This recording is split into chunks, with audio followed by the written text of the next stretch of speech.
Train থেকে নেমেই তো বেলুড় মঠে চলে গেলাম। সেখানে একটা খুব সুন্দর দিন কাটানোর পর দুপুরবেলা খাওয়া দাওয়া করে ঘুমিয়ে টুমিয়ে এখন আমরা বেরিয়ে পড়েছি শ্রীরামপুরে। আমার বিয়ের অনেক শপিংই অভিরা এখান থেকে করেছিল। তো ফার্স্ট আমরা যেই মার্কেটটাতে ঢুকলাম সেটা হচ্ছে শ্রীরামপুর মার্কেট। আর এখানে অনেক সুন্দর সুন্দর দোকান ছিল। আমি দিদি আর অভি মিলে পুরো চক্কর কেটেছি এই সব দোকানগুলোর। বাট শেষমেশ আমার তো কানের দুল দেখলেই কেমন একটা লোভ লাগে। তো অনেকগুলো কানের দুল আমি কিনে ফেলেছি, সেটা লাস্টের দিকে তোমাদেরকে দেখাচ্ছি কী কী কিনেছি। আর তার মধ্যে হচ্ছে আমরা একটা দোকানে গিয়েছিলাম, সেখানকার নাকি ফেমাস মোমোর দোকান। তো সেটা হচ্ছে বান্টিদার মোমোর দোকান। সেখান থেকে আমরা গন্ধরাজ মোমো, চিকেন মোমো আর হচ্ছে মেয়োনিজ মোমো, মানে মেয়োনিজ না সরি চিজ মোমো আমরা নিয়েছিলাম।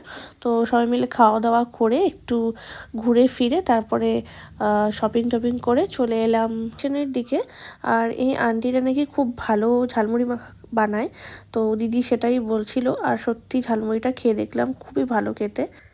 এরপর আর কি খেতে খেতে দিদিভাইয়ের ইন্টারেস্টিং গল্প শুনতে শুনতে চলে এলাম বাড়িতে। আর এই যে এই কানেরগুলো আমি কিনেছি, দেখতেই পাচ্ছ গাদাখানেক জিনিস। আর তার সাথে কয়েকটা জিনিস আরও কিনেছি। এই ব্যাগটা মাঝে মাঝে অকেশনালি ইউজ করা যাবে, তো ভালোই লাগলো, বেশ লাইট ওয়েট আছে। আর একটা মোবাইল ফোন তো এটাই যাবে। আর তারপরে কয়েকটা জামা কাপড় আর একটা জুতো কিনেছি। ব্যাস এইটুকুই আজকের জন্য। দেখা হচ্ছে নেক্সট ভিডিওতে, বাই।